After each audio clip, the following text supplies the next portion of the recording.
Bonjour à tous et bienvenue sur un nouvel épisode de Nous Entrepreneurs. Aujourd'hui, je reçois Alexandre Chaume qui dirige Totem l'agence. C'est ça, Alexandre? C'est bien Bonjour. ça, oui.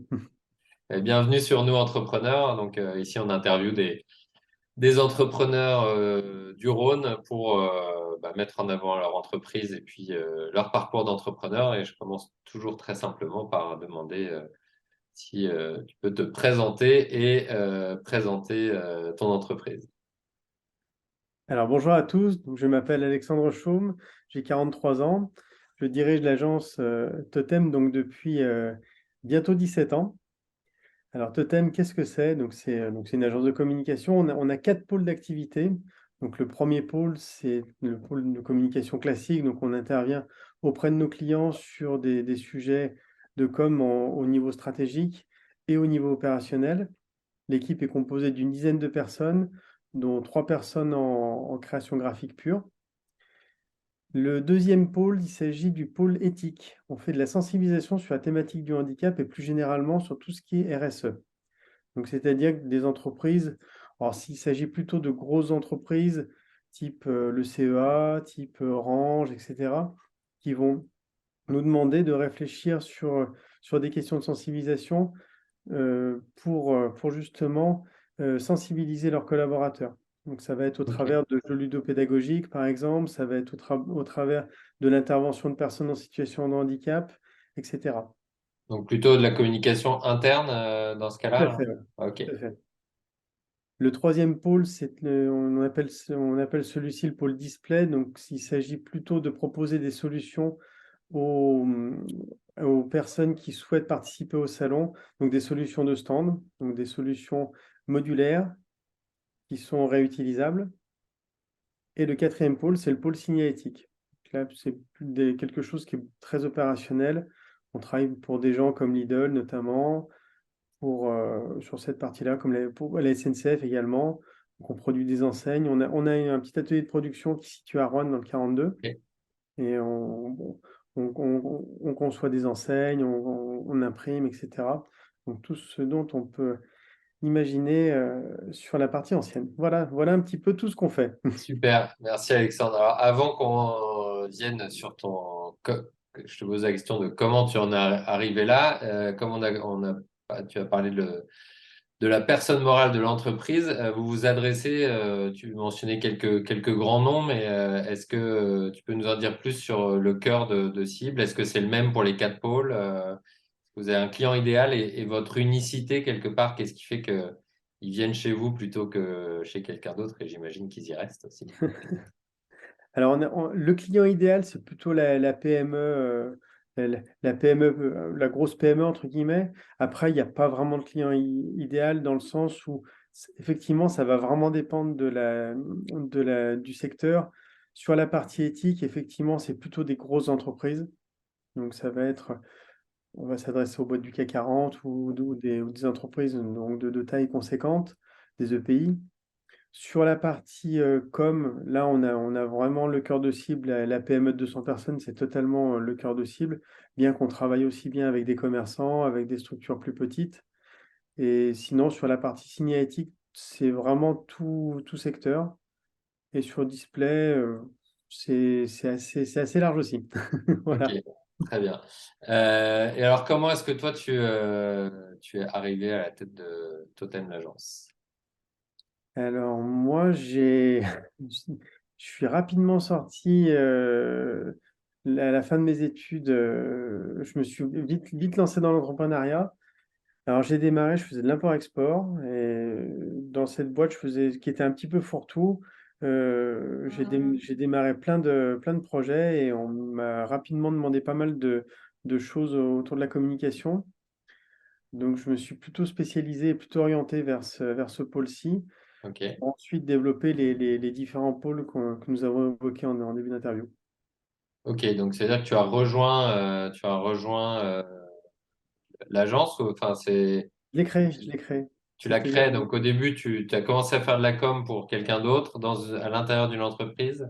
pas du tout. Non, non, en fait, quand j'ai créé Totem, on faisait de l'import-export Ah ok, et on a déplacé l'activité parce que quand on crée une structure, on a une idée précise de ce qu'on veut faire et on se confronte au marché. Et ce, Donc, les tu as idées, pivoté de l'import-export à agence de communication. Ça, super, exactement. excellent. Et c'était c'était ta première expérience professionnelle ou avant tu Alors, j'ai faisais eu des autre chose? petites expériences, j'ai travaillé chez Infogrames notamment, mais pas très très longtemps. Je suis vite rentré dans l'entrepreneuriat.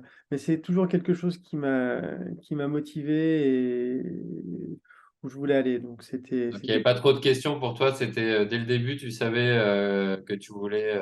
C'était quoi le moteur? C'était la le moteur, liberté, c'était diriger des gens, c'était quoi? non, le moteur, c'est assumer ses propres choix surtout. C'est-à-dire pas subir les choix d'un autre et râler comme beaucoup, mais plutôt dire, bah voilà, j'y vais, j'avance, et puis bah, si je me plante, c'est pas grave, ça sera mon choix. Ok, génial. Euh, quand donc on a parlé un petit peu de ton parcours là, quand tu te projettes à l'inverse vers le futur, c'est quoi les défis auxquels dans ton secteur vous faites face aujourd'hui et comment tu t'y adaptes? Alors ça va vraiment dépendre du pôle, parce qu'il y a des pôles qui bougent moins que d'autres sur la partie, et encore que. Disons qu'il y a, il y a des défis technologiques sur la partie web. Il faut vraiment faire attention sur quelle technologie on va parier. Euh, on a aujourd'hui, ce qui excite beaucoup la toile, c'est des choses comme ChatGPT. Dans le Oui. monde du SEO, c'est en train de rebattre les cartes, pardon. Voilà, ça, c'est des vrais sujets. Il faut faire un peu de veille. Faut beaucoup se documenter sur ce qui se passe, sur la partie digitale, j'entends.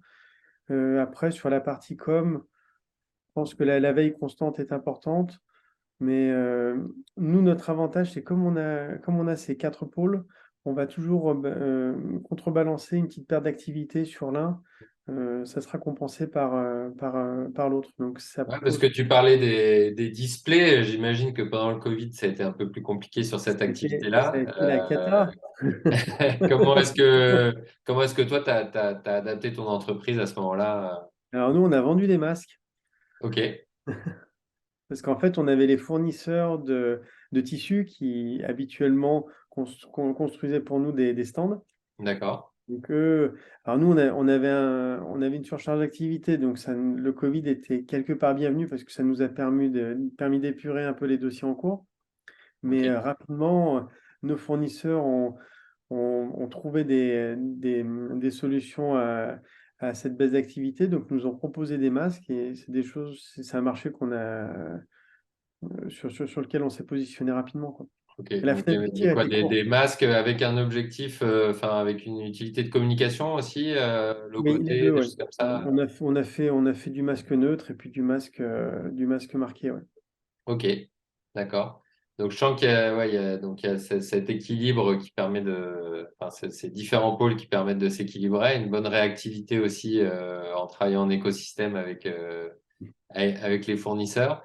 Au contraire des défis, quelle opportunité, toi, tu vois, ou si je le phrase différemment, comment est-ce que tu projettes Totem dans les années à venir?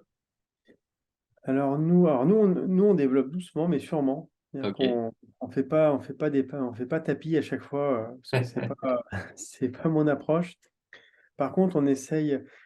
L'approche de l'agence, c'est vraiment intégrer des compétences. C'est-à-dire que quand on propose quelque chose, en général, c'est pas des choses qu'on sous-traite, ou si on les sous-traite peu et on essaie de les maîtriser. Donc, on a vraiment cette logique et cet ADN. Donc, on intègre des gens avec des compétences précises pour pouvoir proposer de nouvelles choses. Et tous les ans, oui, autre chose pendant le Covid, effectivement, on avait vendu des escape games ok. qui, pour justement sensibiliser sur la thématique du handicap. Donc, les choses n'ont pas pu se faire. Du coup, on a rebasculé ça en digital.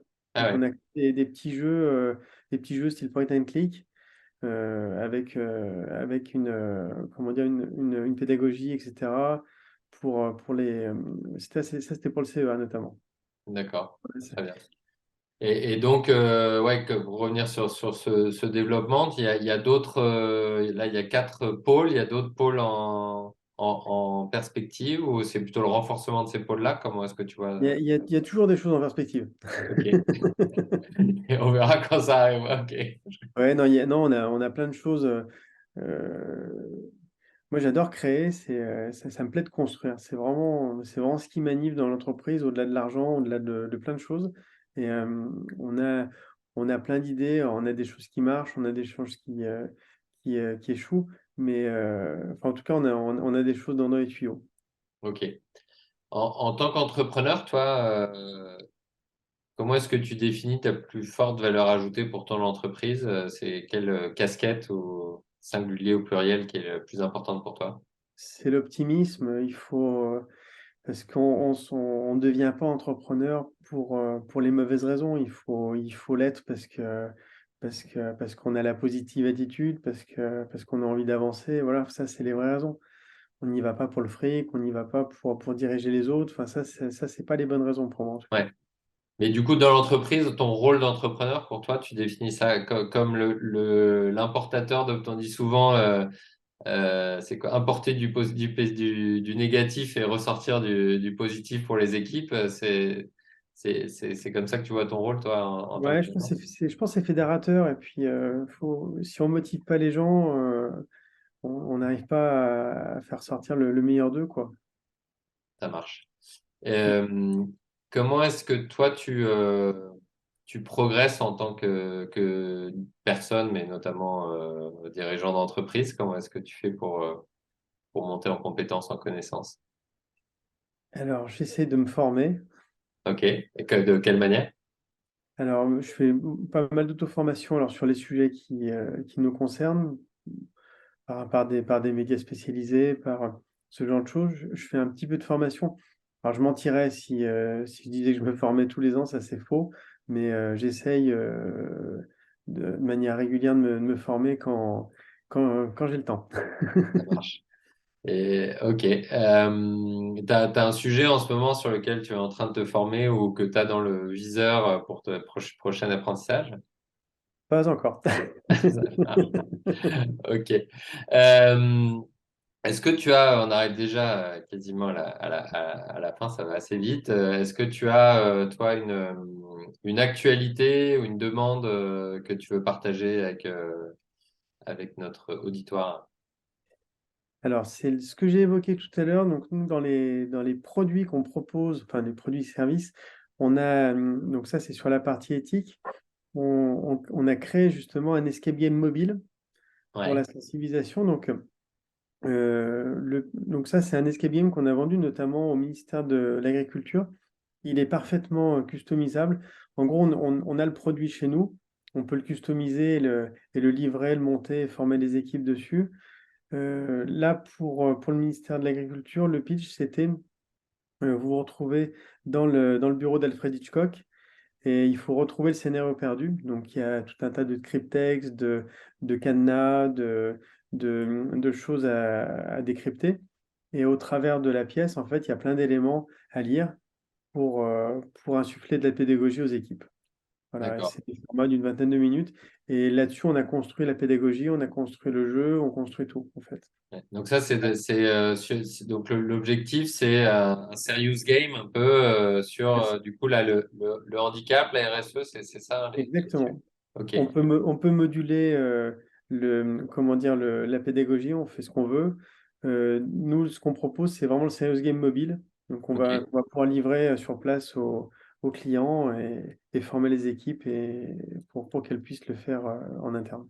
ok. Voilà. Donc ça plutôt pour des grosses entreprises, enfin ETI, c'est ça, ou même des PME, ce format-là, il est accessible Oui, au oui, tout à fait. Oui, mais même les plus petites entreprises, c'est tout à fait accessible. On est sur des budgets hyper cohérents. Parce qu'on a justement, comme on a mutualisé la structure sur plusieurs jeux, on arrive à être cohérent en termes de tarifs.